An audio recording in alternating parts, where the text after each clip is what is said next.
It's to do with ideals.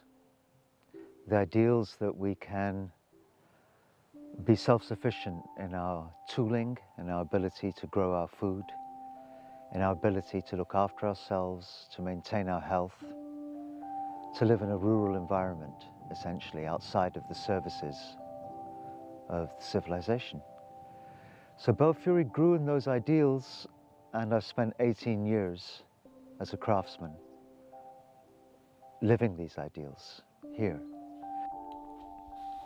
I've covered my existence as a craftsman in metals and stone, working on architectural renovation for 20 years in Italy. I've maintained an Ashtanga yoga practice for 30 years. This I learned from Pratapi Joyce, a Sanskrit professor from Mysore, India. I've travelled, practiced and taught within the international yoga community, from New Zealand to Scandinavia. I was blessed with the teachings of ayahuasca 20 years ago, through the work of the União do Vegetal. From the age of 60 onwards, it's my time to pass and preserve these practices for the next generation. This project is a place where culture, skill and knowledge will be practiced.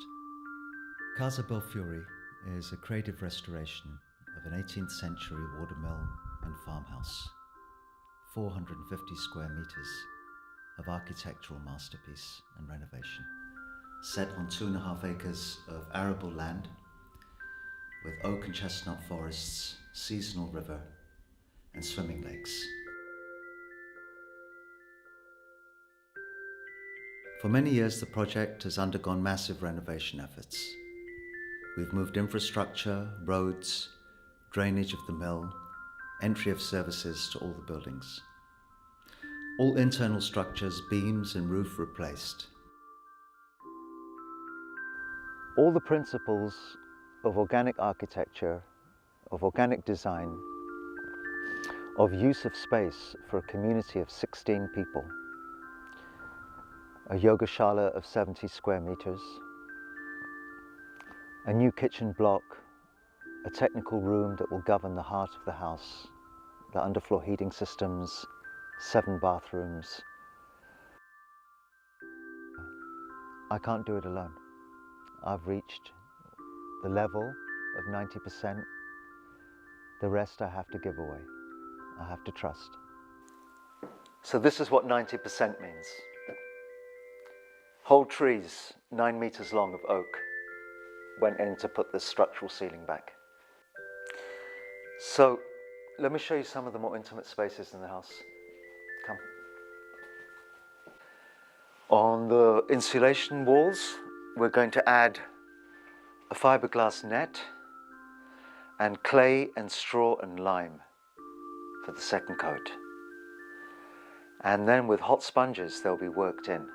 So the clay rises to the surface and it closes the porosity. All of these elements are breathable. They all pass air and heat through each other. So because we've got a low-cost underfloor heating system, this will allow the house to be used all winter. When double glazed doors are sealed, all vapor is stored in 2 centimeters of clay. The enthusiasm has never left. In 18 years of working here, my skills have grown. The skills of everyone who's actually contributed has grown. So we're ready to share this place with you. For it to be a yogashala, for it to be a retreat center. The rest of the project will be in the hands of many, not just me. Other people will have a say. People who I don't know yet, who haven't even arrived. So we'll see how it grows, and all of you who contribute will be part of that growth.